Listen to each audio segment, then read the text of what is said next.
Imagine regularly running 100-mile marathons. I can't, but Caryn Lubestsky can. She started running when she was 40. Today, she shares tips on what keeps her going. When I go away with my family of 5 for a week, it takes me a while to pack. When I go by myself to do 100 miles, it takes me a really, really long time to pack. Right. And what you need to do is just really be organized. I always sit down and I make myself a list. This is what I'm gonna need, this is what I'm gonna want, this is what I need just in case. And I have everything in those bags. Need, maybe I want just in case. So the just in case is always things like maybe a brace for my ankle if my ankle starts hurting. I had KT tape, which is kinesthetic tape, which sort of, you might see people and athletes walking around with like 2 stripes of tape on them, something, it can hold together muscles or fibers and really give you an ability to keep going. So I had that for the Keys 100. And when my leg really started hurting, we were able to tape up my leg and keep going.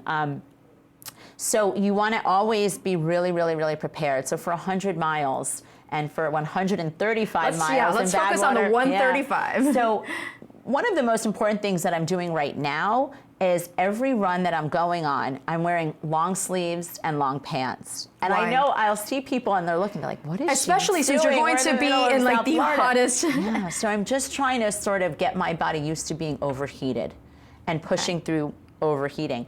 But most importantly then with that comes in your nutrition and your hydration, because dehydration will take a runner down and out very, very quickly. Right. You really should always be very slowly sipping water prior to getting thirsty. So you that's never what want to get you thirsty. have your water? So that's what I have here. So I love these Noon Hydration, and they have electrolytes, and you just take 1 tablet, put it in a water bottle, and just sip it periodically. Every mile I try to take just a small amount and put it in. Because too much is not good either, right? Too much is not good either. I mean, you can really flush all of the salt out of your system. A lot of people think, well, I'm gonna drink, say, this much water within, a 2 or 3 mile run.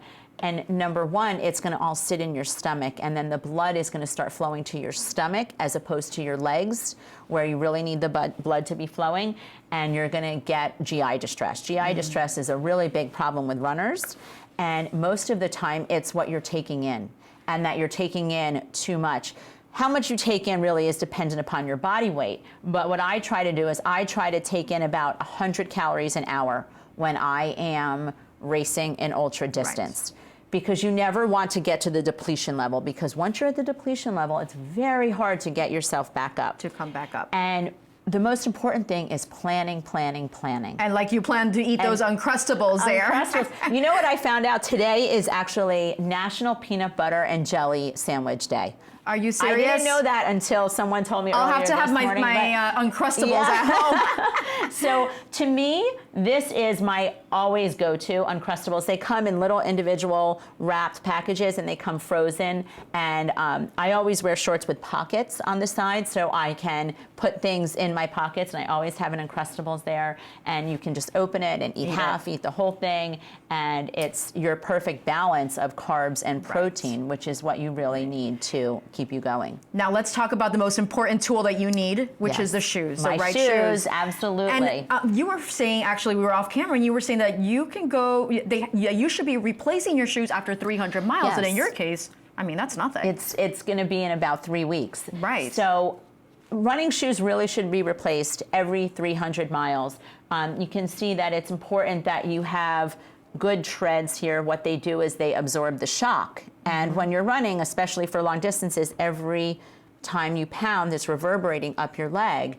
And so you need to make sure that your shoes really have a good tread and are not worn out. Now, to me, these look like sneakers, right? Okay, but so that's just, I'm the average person, I don't run. So for you, now, these are all different. These are all different. So you can see that some of these shoes are a little bit higher. Some have what's called a wider toe box, which is the front here. Right. So these shoes all have a different purpose. So if I'm gonna run a long distance, these are the shoes that I'm gonna run in. They have a much more cushion Right. And a higher lift in the back to keep your foot there. If I am going to be running speed, this is the shoe that I run a marathon in. This is the Nike Vaporfly, which I think almost all of the world records for marathons have been set with somebody wearing this shoe. It's Wow. really light. And if you pick them up, there's a tremendous difference in the weight of the shoe. So this is my long distance running shoe. Oh my gosh, and it's so lightweight. Yeah, it's just a few ounces. Oh my gosh. And so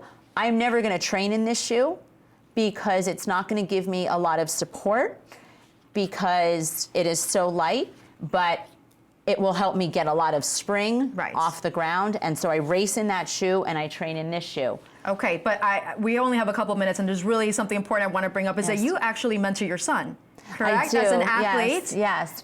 In fact, I have 3 sons, and my youngest, who is 10, just ran his first half marathon. That's my oldest. My middle son ran his first half marathon they're all last runners. year. Yep, and now my oldest son, who you just saw that graphic of, he just turned, well, he's 14, but when he was 12, he ran his first full marathon, 26.2 miles. He's 14 and he's run 3 full marathons. And he does it to raise money for children living with osteosarcoma. What an accomplishment. And he's raised over $20,000 himself to help fight osteosarcoma. And in that picture that you just saw, the back of his shirt says, "I run for Josh." Oh my gosh, proud mom moments. Yeah. It's amazing.